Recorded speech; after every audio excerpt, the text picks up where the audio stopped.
morning. West. Good morning, Miss Lucy Ann Hurston. Good morning. Good morning. Welcome to the Literature Lounge. This is super exciting. We've been waiting for this moment. So let's get into it. I've got to get my book right here. Zora Neale Hurston. You don't know us Negroes, right? That's Put right. it up. That's right. Right? Can you see mine? Yeah. There's mine. Exactly. Mine. Wow. Well, we've got the author in the house right here in the Literature Lounge, Dr. West. Okay. You did this along with Dr. Henry Louis Gates, right? I did. First of all, you're an accomplished author. Lucy Hurston, you're an accomplished author. Why now? Why this moment to put together the essays of Zora Neale Hurston?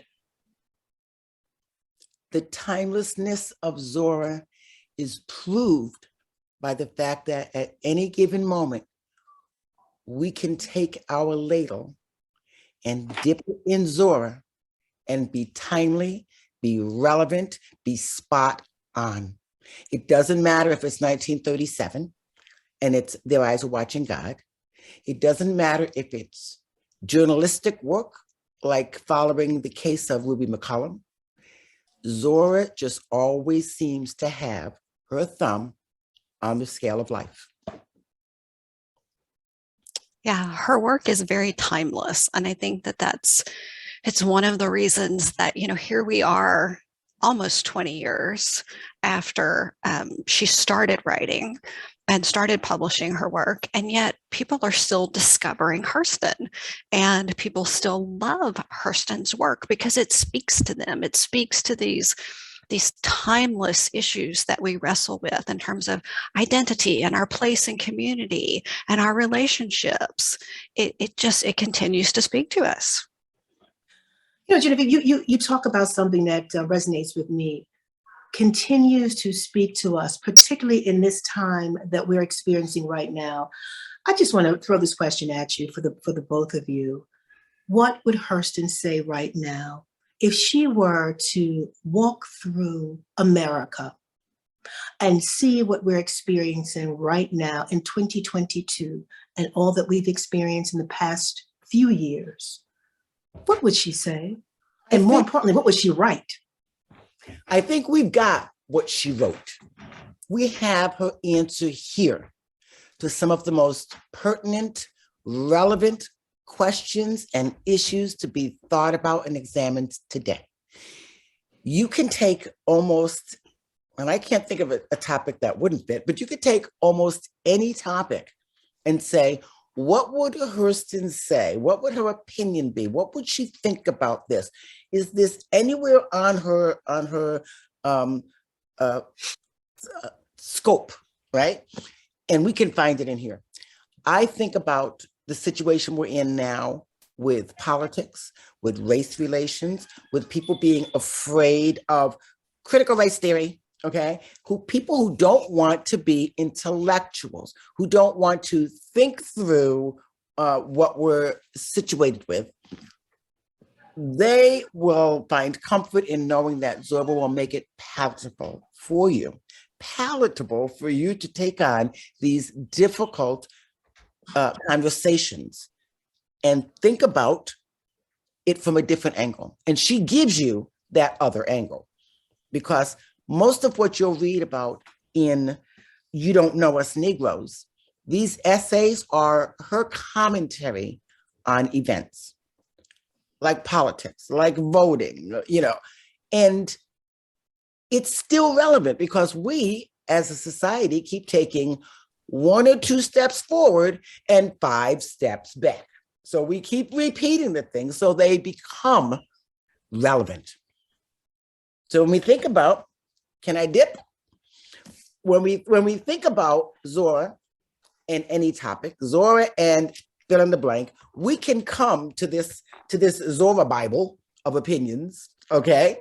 And say, well, what would Zora say about what's going on very contemporarily in Georgia with voting, with laws, with voting rights and restrictions Did she have an opinion on that? Well, let me just say that Zora had an opinion on everything. Okay. And here, from decades ago, for the same problem, is Zora's answer. Millions of Americans, no doubt, harbor the illusion that the period of the Reconstruction ended in the 1870s, and in dying out, took all of its symptoms with it. Now, that's her opening sentence to the essay of, I saw Negro votes peddled. Now, we cannot say that this is not relevant still today. She was a magician, all right? People love to say she was ahead of her time, but that seems just too small of an explanation for where she was. Because you continue with this essay, those like me, those like myself who held to that delusion were never so mistaken. In the Florida primary election of May 2nd, 1950, I saw Negro votes being peddled on a big scale. Single shotting was the order of the day. And she goes on to explain how the Negro vote was used and abused.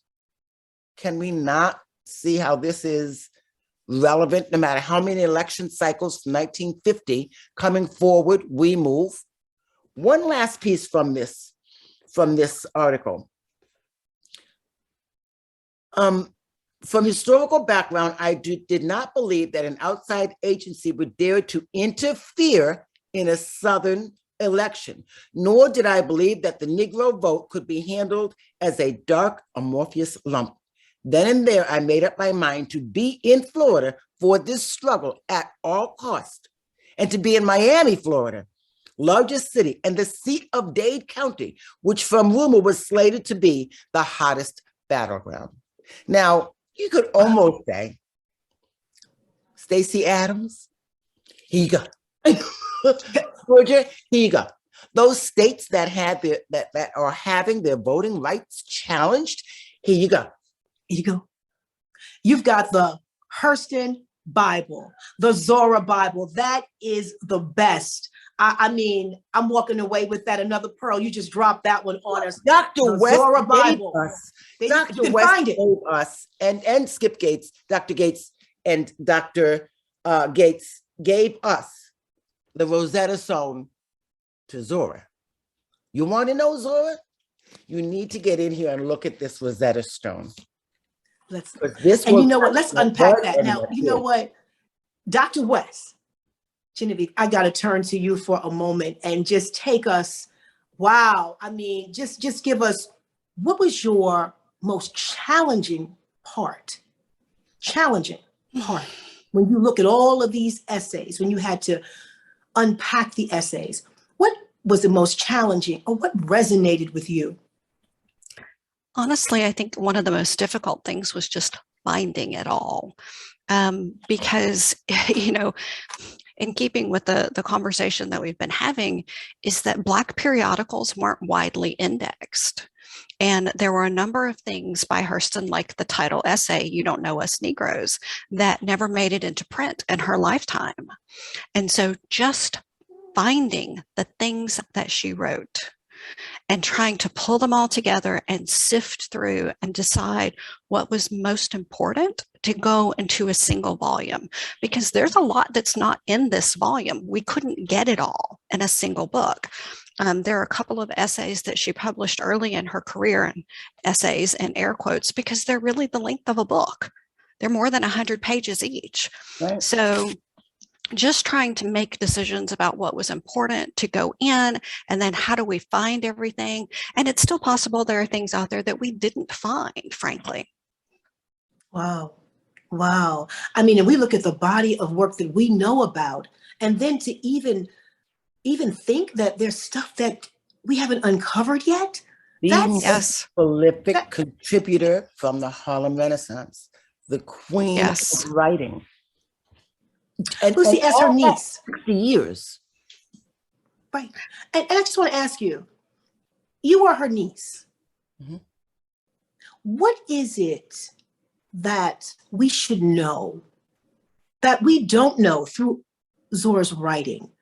What should we know about Zora, the woman? Because she's often misunderstood. I mean, let's keep it real. She's clearly misunderstood. Yes. Yes. I think that the pain that she went through in her life was having to forge forward, do this work, her passion, livelihood was explaining the Black experience. Please don't hate me. Please don't kill me. Please don't hurt me. Here's who we are. Okay. And guess what? You don't know us Negroes. Okay. But I'm trying, Zora's words, I'm trying to capture it and save it for you for when you catch up with where I'm at. That's what Zora was saying her entire life, dealing with this pain, her quote, the pain of a dammed up story waiting to be told. Okay, that was her motivation that moved her through life. The importance of finding a story, capturing a story, molding a story, and making it available for consumption. And you didn't have to consume it during her lifetime because we are still, as Dr. West said, finding and discovering. She's that gem that when you turn her just a little bit this way, you got politics. This way, you got gender. Oh, voodoo. Oh, religion. Oh, history. I mean, she was all over the place. Okay. She gave us so much for consumption that it is still taking us beyond her lifetime to be able to unpack who Zora was. Wow. Dr. West, what is your favorite piece in the book? Can you read something to us? Yeah, I'll read just the final section of the title essay, You Don't Know Us Negroes. And I think this essay is so important in terms of Hurston's reputation and the way we think about the body of her work and what motivated her. This is an essay that never was published in her lifetime. So this is the first time readers have access to it. And I think had her contemporaries like Richard Wright had access to it, it would have maybe opened doors or opened at least more of a conversation between Richard Wright and Zora Neale Hurston about the things that concerned them both. Because as you said, she was so often misunderstood and accused of exploiting stereotypes. Wright described Their Eyes Were Watching God as minstrelsy. Yeah. Which is just, it's so shocking to think that they were that far apart on the ideological spectrum that he couldn't see the beauty of her work. Her review of his work, she's critical of it, but she also talks about the good things about it. He just dismissed her out of hand. And so I think this essay is incredibly important. And there's an extended metaphor that runs through it where she talks about butter and margarine. Okay. And the butter is the authentic, the real. And the margarine, of course, is the kind of looks like butter, but isn't really butter. and that's her metaphor for depictions of Black life, is some of it is butter and some of it's wannabe butter, right? But it doesn't taste like butter and it's never going to be butter. So this is the final section of this essay. She says, I don't need to go to the wilderness like Elijah and get bread brought to me by the ravens. In the first place, I can cook better biscuits than any old blackbird I ever expect to see. And then again, I wouldn't like to depend on those ravens. I notice that birds are mighty forgetful creatures at times. I don't need to cross the sea in a whale's belly like Jonah. I don't need to lay on one side for 40 days like Isaiah, and I don't need to cry like Jeremiah. I'm going to sit right here on this porch chair and prophesy that these are the last days of the know-nothing writers on Negro subjects. Both editors and readers are clamoring for something that makes their side meat taste like ham.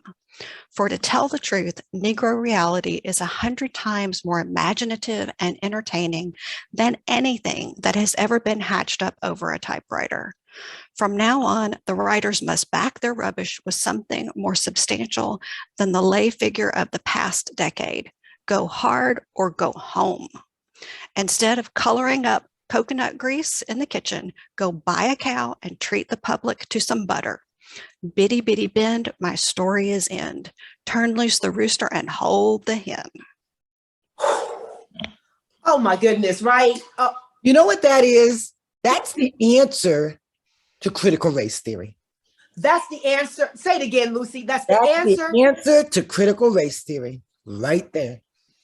Okay. If you can decipher the difference between butter and oleomargarine, you know, Right, right. that if it hurts. Oh, I mean, go hard or Or go go home. home. Come on, Right? come on. That's like I tattoo just, worthy. it's time. It's just time that we take a look and revisit Hurston's work so we can really, really understand our walk. The walk that we've got to deal with, the mask that we've got to put on. We talk about the mask all the time, right? We talk about the heaviness, everything on our shoulder, trying to unpack the trauma. We're talking about trauma. I hear trauma used almost how many times a day? Because it's real. We're unpacking the trauma that we've experienced and we continue to experience. And if we can get a deeper understanding between butter and margarine, perhaps we may have an answer. Thank you. Dr. West, thank you so much. Thank you. That is my favorite passage. And as you know, I have the privilege of quoting Hurston in my dissertation for my doctoral studies. So to sit with the two of you today and just visit for a minute with Zora Neale Hurston is such a joy, such a joy. It's wonderful to be with Dr. West again. I am so in awe on what she's done. Oh, thank you, Lucy. The work that she has done with Dr. Gates in really helping us continue to bring Zora to life. And like I And you've said, done that. one little spectrum of her, right? And we wonder, is there a prism that we have yet not found? Well, Okay, according to Dr. West, it sounds like there's so much more that we've got to uncover. And I believe in this lifetime, if somebody's going to do it, Dr. West is going to do it. I would love to do it. I would love to find it. I'm betting on, if I was a betting lady, I'm betting on Dr. West to uncover. And I just thank you so much. I thank you so much for visiting us here in the Literature Lounge with Zora Neale Hurston, and for helping us, just to sit with her for a minute and just enjoy her for a minute. Thank you so much. But you could get Zora Neale Hurston, You Don't Know Us Negroes, and other essays. So you can sit for a long time and learn a lot more about Hurston. Thank you so much, ladies. Thank you. Book up. Put the book up. Got our books up. And it is a beautiful book. It is a gorgeous book. It is a gorgeous book. It's a gorgeous book with pearls in it. And as we say, Hurston Bible, it's the Bible, right? It is. And if you need an answer, you can turn to this book right now. Critical Race Theory. Lucy, thank you so much. Dr. West, thank you so much. We'll see you again in the Literature Lounge. Have a great day. You do the same. Thank you.